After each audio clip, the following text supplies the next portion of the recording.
Russia అధ్యక్షుడు Putin నిన్న సాయంత్రం 6:30 గంటలకు ఢిల్లీలోని పాలెం ఎయిర్పోర్ట్కు చేరుకున్నారు.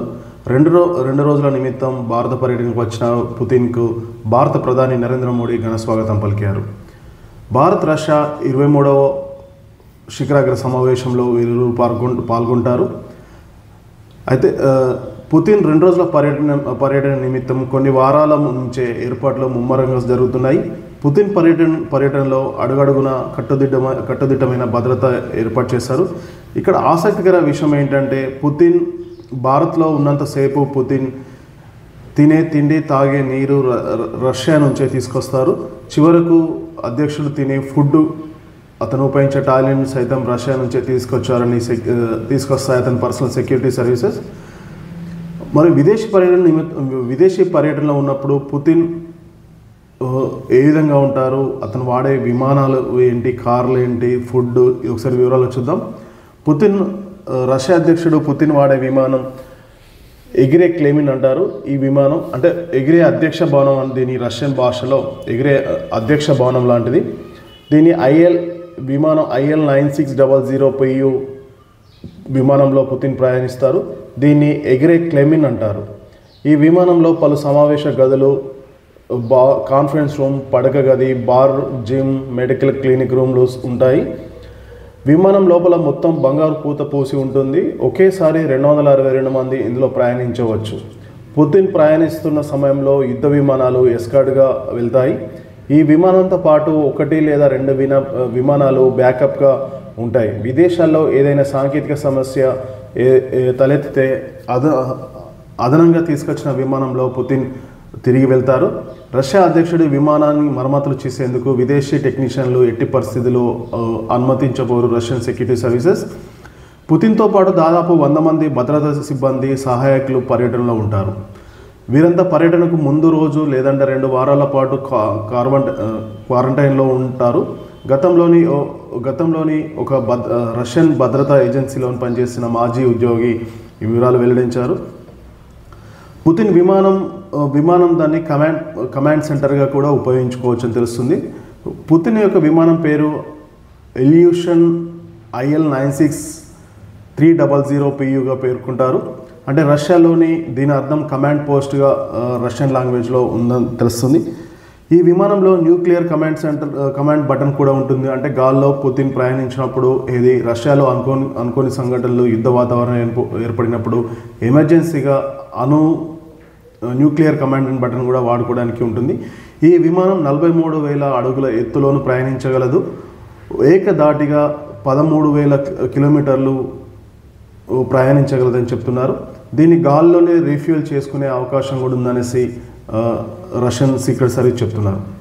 అలాగే ఏ దేశానికి అయితే అధ్యక్షుడు వెళ్తాడో కొన్ని వారాల ముందే ఆ దేశంలోని అతను ప్రయాణించే కార్ల కాన్వాయ్ కూడా చేరుకుంటుంది. ప్రత్యేకమైన విమానంలో ఆ దేశానికి కాన్వాయ్ చేరుకుంటుంది. పుతిన్ విదేశీ పర్యటనలో ప్రయాణించినప్పుడు కారును కూడా రష్యా నుంచే తీసుకెళ్తారు. దాని పేరే RS సెనేట్. 2018 నుంచి ఇది వ్యక్తిగత కాన్వాయ్లో భాగంగా ఉంది. ఈ కారు సేఫ్టీ ఫీచర్లు అత్యంత భద్రతా ప్రమాణాలు పాటిస్తాయి. బుల్లెట్, గ్రానైట్, రసాయనాలు దాడులను తట్టుకోగలదు. అలాగే ఈ కారు యొక్క 4 టైర్లు పంచర్ అయినప్పుడు ఇది ప్రయాణించగలదు. అంతేకాకుండా ఈ కారులో సపరేట్గా ఆక్సిజన్ సిలిండర్తో పాటు బ్లడ్, ఎమర్జెన్సీ టైంలో మెడికల్ మినీ ఆపరేషన్ థియేటర్లా అనేది దాన్ని ఆపరేట్ చేసుకోవచ్చు అని తెలుస్తుంది.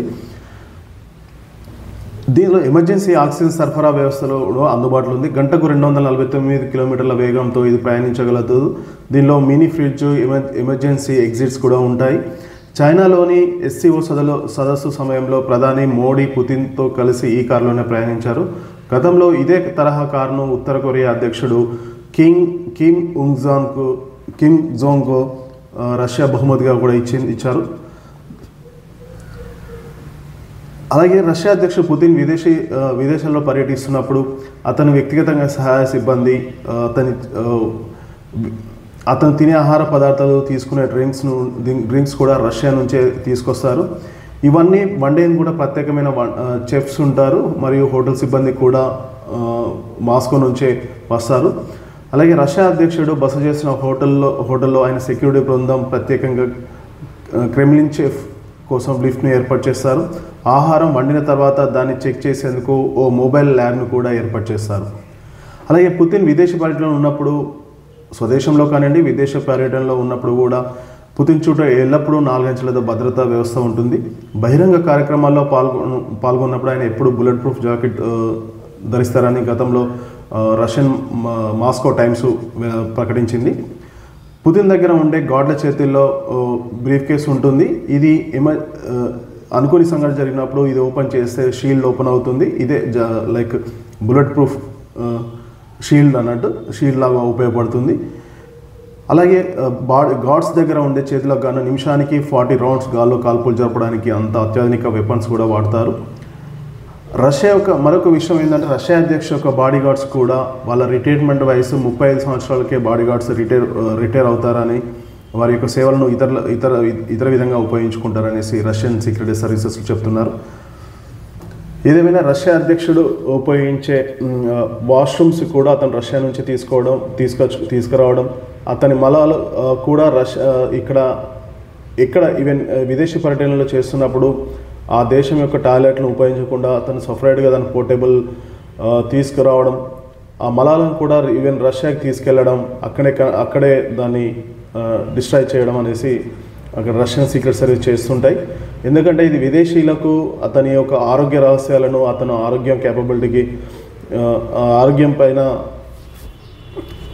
విశ్లేషించడానికి ఎలాంటి అవకాశం ఇవ్వకుండా ఈ విధంగా చేస్తారని నిపుణులు చెప్తున్నారు.